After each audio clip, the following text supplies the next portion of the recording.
La Corporation de développement de Beauharnois-Salaberry en a assez. C'est la raison pour laquelle elle est descendue en pleine rue à Salaberry de Valleyfield plus tôt en février.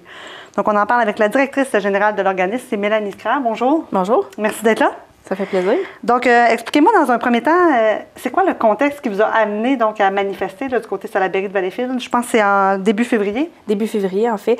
Le 7 février, pour être précise, c'est dans le cadre de la campagne Engagez-vous pour le communautaire. OK. Donc, des actions On voit rouge cette année, en février, qui sont sorties. Donc, ce qu'on a fait le 7 février, c'est que la CDC du Haut-Saint-Laurent, elle a fait des vidéos sur Facebook pour démontrer un peu l'austérité du gouvernement, faire nos revendications, expliquer pourquoi on fait ces mouvements-là. Et puis, la CDC de Beauharnois-Salaberry et ses membres, donc les organismes, on a décidé de faire une manifestation devant les bureaux de la CDC et, dans le fond, d'ouvrir un petit peu aussi la CDC à la population afin que les organismes répondent à leurs questions, pour démontrer pourquoi on a besoin de plus de financement et quelles sont nos revendications, en gros, là. Et vous en parlez, donc, vous êtes touché par l'austérité depuis quelques années. Avez-vous des exemples concrets, par exemple, de services qui ont été coupés ou de choses qui se sont faites sur le territoire? Bien, des listes d'attente qui sont assez énormes dans plusieurs organismes. Donc, des organismes, si on pense au CALAX, la liste d'attente, les intervenantes ne suffisent pas à la demande. Espace Suroît également, qui est un organisme en défense à violence, en prévention de défense à la violence aux enfants. Donc, il y a aussi une liste d'attente assez énorme. Un roulement de personnel quand même élevé dans plusieurs organismes. Les intervenantes, les travailleurs et travailleuses du communautaire commencent à être essoufflés.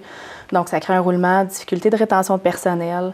Donc, voilà un peu les enjeux auxquels on fait face. Je pense d'ailleurs à la CDC Roussillon qui a carrément, en fait, je pense, coupé sa seule employée parce qu'elle n'avait pas de financement. Elle en a obtenu, je pense, de Centraide-Sud-Ouest. Exactement, mais c'est toujours précaire. Donc, je pense que c'est temporaire, si j'en m'abuse. Également, donc c'est pas récurrent.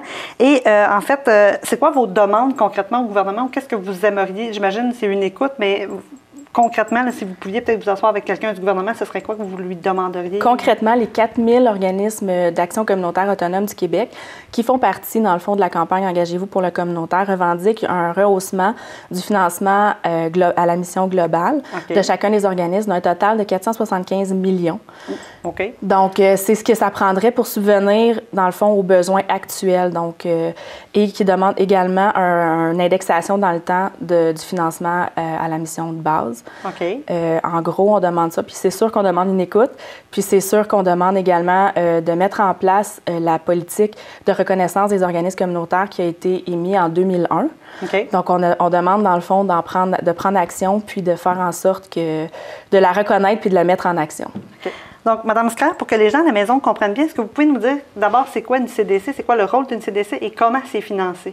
Donc, une CDC, en fait, ça regroupe les organismes communautaires de différents milieux. Donc, dans mon cas, c'est les organismes communautaires qui sont sur le territoire de la MRC Beauharnois-Salaberry.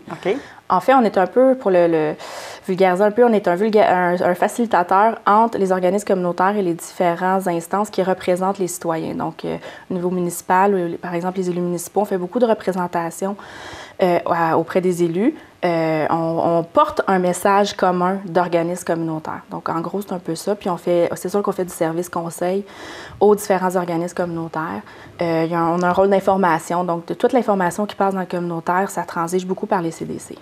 Et comment vous êtes financé comment? On est financé, c'est un programme qui existe auprès du secrétariat à l'action communautaire autonome et aux initiatives sociales. Donc, on reçoit il y a un programme et entre les CDC, l'enveloppe budgétaire est séparée à différents montants. Donc, on n'est pas gouvernemental. Donc c'est votre seule source de financement? Exactement. On est financé à la mission globale. Donc, on n'a pas d'entente de service précis comme certains organismes peuvent avoir, mais on a une certaine latitude tant et aussi longtemps que ça rentre dans le cadre de notre mission de base. Mme Scrare, merci beaucoup d'être passée en studio. On vous souhaite que le gouvernement vous entende et réponde à vos demandes. Bien, merci beaucoup. Ça me fait plaisir.